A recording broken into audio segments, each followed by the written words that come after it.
in my sewing area in my basement, which is currently a huge disaster, and it always is. But today I'm going to show you some basic sewing techniques. So if you want to get into cosplaying and making your own costumes, this is a great way for you to start learning, is these simple and foundation techniques that I'm going to show you. Okay, I have a bunch of scrap fabric that's cut up into squares just so I can show you these basic techniques. And I just grabbed these out of my stash, so definitely not going to miss them. I'm first going to show you how to pin the fabric. You want to line up your edges together, and then I have to take a pin at the top.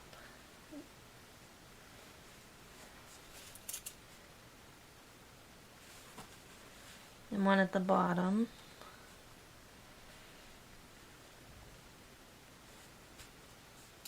And a couple of them in the middle.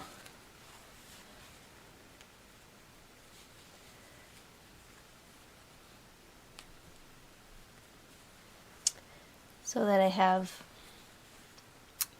pins along this perpendicularly. I like to do it this way because as you're sewing it makes it easier to take the pin out and still get as close to the pin as possible, because you don't want to sew on your pins. That can break your needle, and you don't want to break needles, and that it can cause injury if it flies into you, and you definitely don't want that to happen.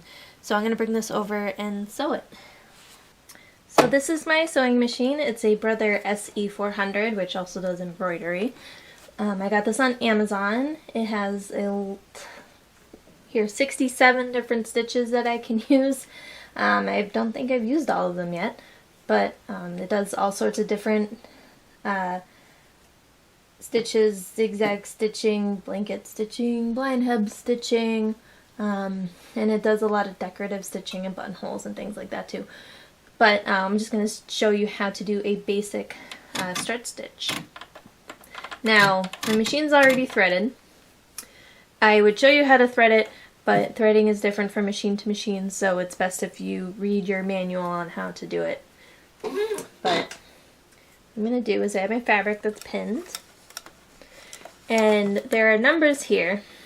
There's a 5/8 here, and a 1, and there's a 1/4 inch here. What these are, they help you measure your seam and your seam allowance. Now, a lot of patterns call for a 5/8 inch, unless otherwise noted. When I draft my own patterns, I usually figure out 1/2 inch just because the math is easier. So whatever you do, you just line it up to what you're using. I'm doing basic 5/8 of an inch. And one thing I forgot to show you when I was pinning is I put what would be the right sides together. Now the fabric, you can't really see the difference between the two, but if you have the right sides together and then you open it up, then you see the right side on the outside, and then on the inside is the wrong sides with your raw edges. So what I'm going to do is, this is lifting up and down the foot. You want to lift it up to get your fabric underneath the foot, which is, this is your foot, and then you want to bring it down to put it in place. And the next thing you want to do, that I like to do, is put your needle down, which is this here. I have a button that does it automatically because my machine is computerized, but off to this side here there's also a dial that moves your needle up and down. And I'm going to take out my first pin so I don't sew over it. And then I'm going to sew just a couple stitches. I did not just kick my camera out of the way. Okay. There we go. So I'm going to push down on the presser foot and then just go a couple stitches. 1, 2, 3, and then stop. And then you want to reverse, which is called back tacking, and what that does is it keeps your threads from unraveling because they kind of wind around each other. Now for mine, I have a button right here that makes it go backwards, and I don't even have to push down the presser foot on my machine, but on some machines you do, and especially in mechanical machines that don't have computers in them, so you would push that reverse button down and then push your pedal down. But for me, I'm just going to hold this down and then stop, and then I'm going to go back over where I back tacked and go for a little bit until I reach this pin and stop. Now, my machine, because it's computerized, the needle will end up in the down position every time. Not all machines can do this. When I take my pins out, I like to make sure my needle is down because that holds the fabric together. So if your machine can't automatically put the pin down, I would move it into place down before you remove the pin. That way your fabric doesn't get all over the place. So then I'm going to keep going and stop. The whole time I am keeping this edge matched up with the 5/8 inch line here. And I'm going to keep going and stop. Take out that last pin. And then I'm going to go until I reach the edge. Stop, back tag again. And then sew over it again. Now, my machine is pretty cool and it'll cut the thread for me automatically, but most machines don't do that. So I'm going to show you what to do next. Is you lift up your needle, either here or there. You lift up your foot, and then you pull out your threads. Pull them out slowly. You don't want to mess anything up with your threading or your tension. Now, most machines have a cutting device on the side, which is most of the times a razor. So you just take it, and then you pull it down, and then you have your seam. So that's how you sew a basic seam with a sewing machine. Okay, so it's all sewn, and you can see my nice seam here. You usually want to use the same color thread that matches your fabric, but for the purposes of demonstration here it's in green, and also because green was the last color I was working on and I really don't want to change the thread head of my machine. So what you want to do now is you want to press open your seam. Now, there's a number of different reasons why you want to do this. One is the heat will in a way bring the thread and the fabric together. And then it also makes the seam lie nice and flat, which you can see here. I can show you another one. See, this one is not pressed open. You can see kind of the bump, and a really definitive seam like that doesn't look as good as this here. So you can't see the seam as much. It doesn't bend into the seam. Now I'm going to show you a really super duper easy way of finishing your raw edges on the inside. Now if you have a serger, use a serger.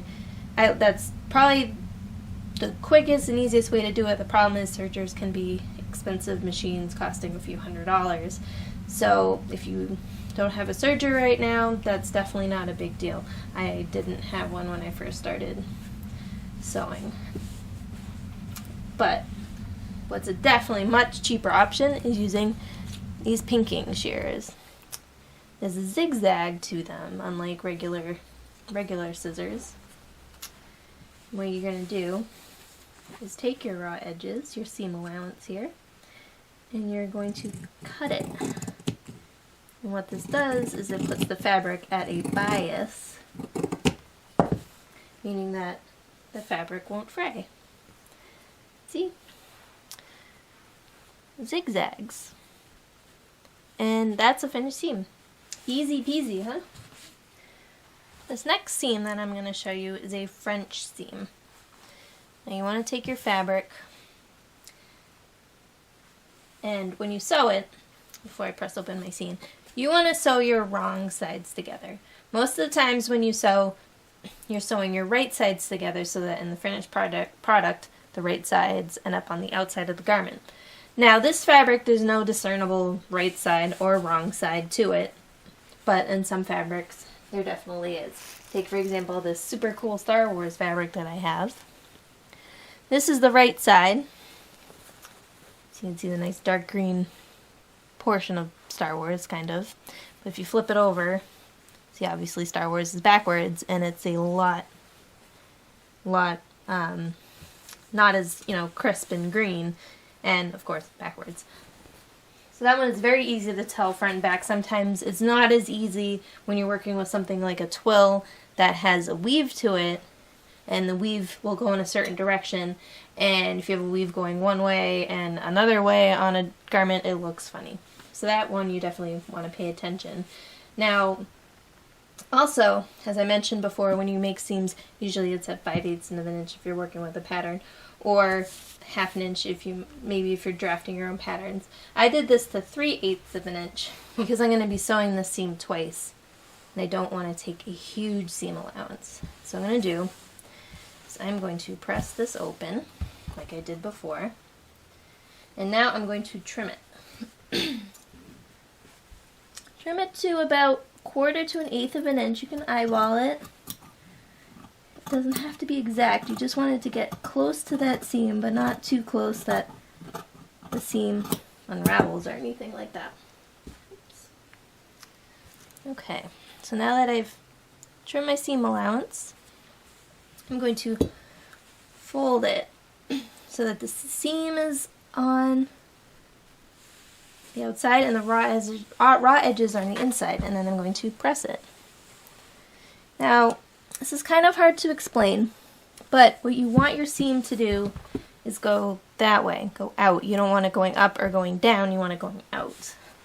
So once this is pressed in place, I'm going to sew it again.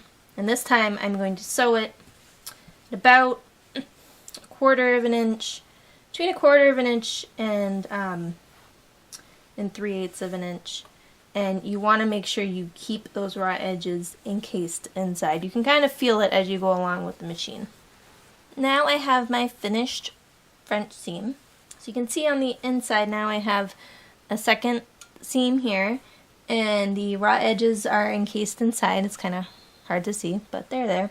And when I flip it open, I just see this one seam, and then it's nice and clean on the inside. Just going to give that a press from the inside, press it open. Now, for a French seam, you want to use it on lightweight fabrics mostly. If you use it on a heavy fabric, it creates a lot of bulk, and that's not usually a good thing.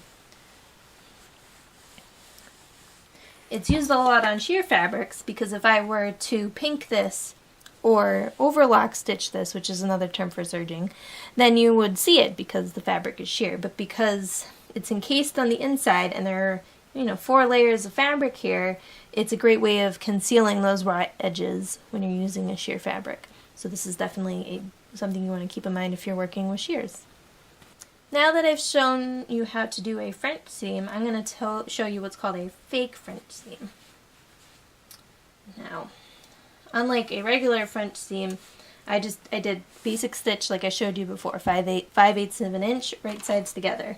And I'm going to press open my seam, just like before. Now what I'm going to do is I'm going to take 1/2 of it and fold it towards the middle. Put it a little bit in place with my fingers first. It's still a little warm to the touch from the iron, so I'll keep the shape a little bit. And then press. This works really well with the fabric I'm using because it's a cotton. Natural fabrics tend to crease better than polyester or other synthetic fabrics. So this is much easier to do with a fabric that'll give you a crease. Once I have those folded towards the middle, I'm going to lap one on top of the other so that the raw edges are sandwiched in between. And I'm going to give it another press to keep it in place. Now this should look similar to what happened with the French seam, except it's just going about it a different way. Now the raw edges are encased inside, and what I'm going to do, give that another little press, is I'm going to stitch along this seam allowance here that's folded and keep the raw edges inside. This is my final result. You can see the stitched line keeping it inside, so it looks a little bit different than a French seam because you see the 2 stitches here instead of just one. And then when you flip it over, it looks just like your regular seams. So that's a fake French seam. A little bit easier than a French seam in my opinion, but it definitely depends on what type of fabric you're using as well. Alright, the last seam I'm going to show you today is called a flat felled seam. you see this a lot in clothing you buy in the store, and you'll definitely recognize it once I'm finished. So let's do this quickly. Like a French seam, you're going to put wrong sides together. So pretend that this has discernible right and wrong sides, and I sewed the wrong sides together. So what I'm looking at right here is the right side. What you're going to do first is you are going to press it to one side. Doesn't really matter what side you do it to. It's your preference. Now that that's pressed, I'm going to take the lower of the two seam allowances, and I'm going to trim it to about 1/4 or 1/8 of an inch-ish.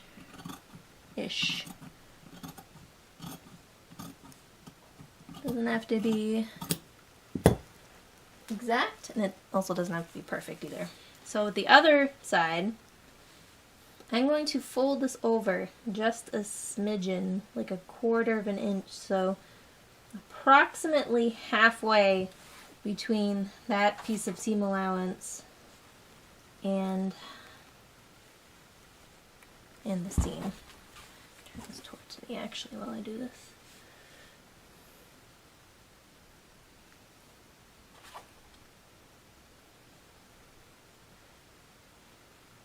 Now when you're working with lightweight fabrics, this is the best way to do it. If you're working with a heavier fabric, I'll show you in a minute what works a little bit better, because this can be kind of tricky with bulky fabrics. Okay, now that you have that folded, you're going to then fold it over like this. Now if you're working with a bulky fabric, you would kind of skip that previous step I did and just fold it onto itself over your trim seam allowance. I'm going to use a little bit of heat there to keep it in place. And then you're going to top stitch along the edge. Top stitch is basically a term for sewing onto the top of a fabric, and it's visible when you're finished. So I'm going to bring this over. Okay, so check it out. I have my flat felled seam.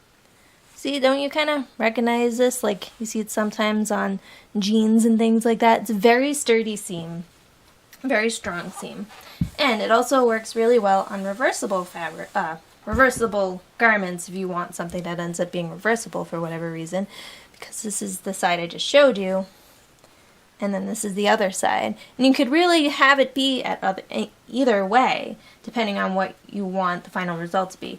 If this is when you have the wrong sides together to start, and this is when you have the right sides together to start.